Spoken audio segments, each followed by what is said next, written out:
जब किसी इंसान को किसी चीज को पाने की भूख होती है तो उसकी मंजिल कितनी भी बड़ी और मुश्किल क्यों ना हो, अपने मंजिल के रास्ते पर चलते चलते उसकी जान भी क्यों न चली जाए, फिर भी वो हार नहीं मानता। आज मैं आपको एक ऐसे शख्स की स्टोरी सुनाने वाला हूँ जो आपको कुछ कर गुजरने की भूख आपके अंदर पैदा करे। तो चलिए स्टार्ट करते हैं। एक ऐसा बच्चा जिसे फुटबॉल खेलना बहुत पसंद था। वो फुटबॉल से बहुत प्यार करता था। वो डे बाय डे अपने आप को इम्प्रूव करता था। वो हर दिन अपने आप को और बेहतर बनाता जा रहा था।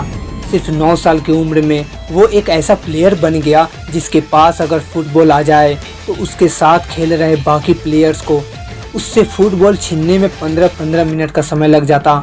उसका गेम देखकर लोकल पब्लिक खुशी में कॉइन उछालने लगती थी। उसके परिवार वालों को फुटबॉल में उसका फ्यूचर साफ साफ दिख रहा था। वो अपनी लाइफ से बहुत खुश था।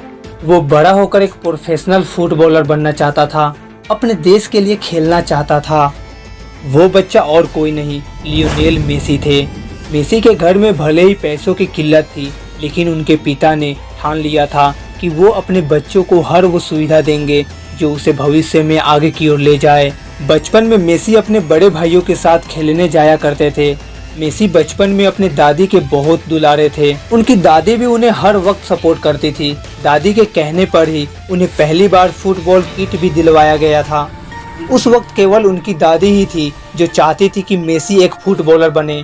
उनकी दादी ने ही पहली बार मेसी को एक लोकल फुटबॉल क्लब में दाखिला दिलवाया था। तभी उसके कुछ ही सालों बाद कुछ ऐसा हुआ जिसकी उम्मीद न उसे थी न ही उसके परिवार वालों को थी। दरअसल 11 साल की उम्र में मेसी को एक गंभीर बीमारी का पता चला जिसने उनकी हाइट की ग्रोथ को रोक दिया था। इस बीमारी को ठीक करने में जो प्रोसेस और ट्रीटमेंट की जरूरत थी वो काफी खर्चीला था। मेसी की फैमिली आर्थिक रूप से इतनी भी सक्षम नहीं थी कि वो इतने खर्चीले ट्रीटमेंट का बोझ उठा सके। लेकिन मेसी में एक चीज देखने को मिलती है, इस तरह के डिसऑर्डर के बाद भी मेसी कभी हताश और निराश नहीं हुए। मेसी और उनके संघर्ष की कहानी बार्सिलोना पहुंच चुकी थी। किसी ने एफसी बार्सिलोना के डायरेक्टर कार्ल रेक्सक को फुटबॉल में उनकी प्रतिभा से अवगत कराया था। तब उन्होंने शर्त रखी कि अगर ये प्लेयर टैलेंटेड निकला तो उसके सारे खर्चे उठाए जाएंगे, लेकिन उसे अर्जेंटीना छोड़कर स्पेन आना होगा। फिर क्या था, मेसी अपने माता पिता के साथ बार्सिलोना आ गए। कार्ल रेक्सक ने मेसी का खेल देखा। उन्हें लगा कि मेसी में महान फुटबॉलर बनने की काबिलियत और जज्बा दोनों हैं। लेकिन इन सब के बावजूद 13 साल के बच्चे पर इतनी राशि खर्च करने से सब कतरा रहे थे, क्योंकि मेसी के इलाज और उनकी बाकी खर्चे बहुत ज्यादा थे। एक दिन मेसी के पिता ने कोच कार्ल रेक्सक से कहा, या तो आप कॉन्ट्रैक्ट बनाइए, नहीं तो हम कहीं और चले जाते हैं। काफी मशक्कत के बाद उन्होंने मेसी पर इन्वेस्ट करने का फैसला किया। मेसी को बार्सिलोना क्लब के यूथ एकेडमी में दाखिला दिया गया, जो एक्सीलेंट फुटबॉलर को ट्रेनिंग देने और उनकी प्रतिभा को निखारने के लिए जाना जाता था। लियोनेल मेसी ने बहुत समझदारी के साथ इस अपॉर्चुनिटी का अच्छा उपयोग किया।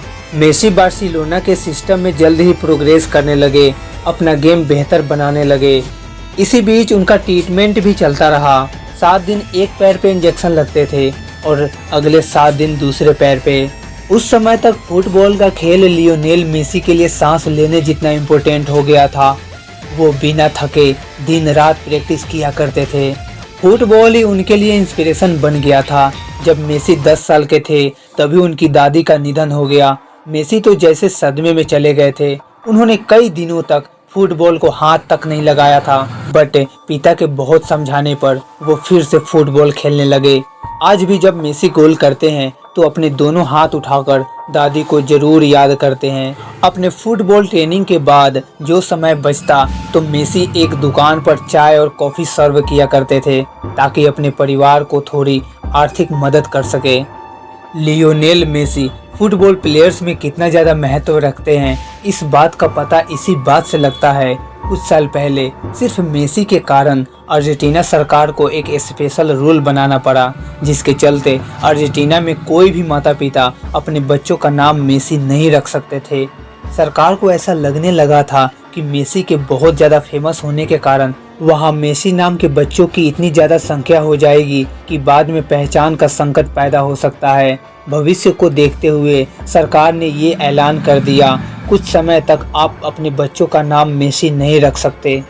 वैसे तो मेसी का नाम और उनका रिकॉर्ड सब जानते हैं, लेकिन मेसी को मेसी बनने के लिए जिस दर्द से गुजरना पड़ा, वो दर्द सिर्फ मेसी ही जानते हैं। मेसी के फुटबॉल स्किल के जरिए विश्व भर में उनके करोड़ों फैंस हैं। उनकी फुटबॉल स्किल इतनी कमाल की है कि लोग उनके खेल को देखने के लिए खींचे चले आते हैं। मेसी के फुटबॉल स्किल ने हमें उनकी बैकग्राउंड और सफलता की कहानी में इंटरेस्ट पैदा किया।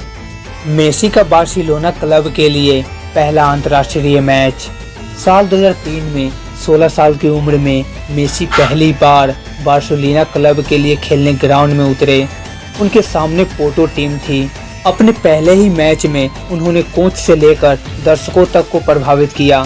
लगातार धक्का दिए जाने के बावजूद भी उन्होंने 4 डिफेंडर को छकाकर गोल मारा। 17 अगस्त 2005 को महज 18 साल की उम्र में हंगरी के खिलाफ उन्होंने अपना पहला अंतर्राष्ट्रीय डेब्यू किया। इसके बाद उन्होंने पीछे मुड़ कर नहीं देखा। वो लगातार सफलता के झंडे गाड़ते रहे।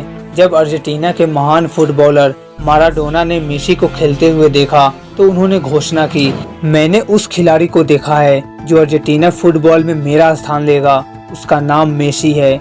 उसके खेल में मुझे मेरे खेल की झलक दिखती है। मेसी साल 2012 में एक साल में सबसे ज्यादा गोल करने की वजह से मेसी का नाम गिनीज वर्ल्ड रिकॉर्ड में शामिल किया गया।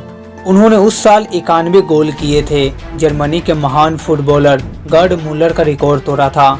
मुलर ने साल 1972 में एक साल में कुल 85 गोल दागकर ये रिकॉर्ड बनाया था। दोस्तों, एक सच बात यह है कि इस दुनिया में आने के लिए हमें कुछ भी नहीं लगता, मतलब कि हम फ्री में इस दुनिया में आते हैं।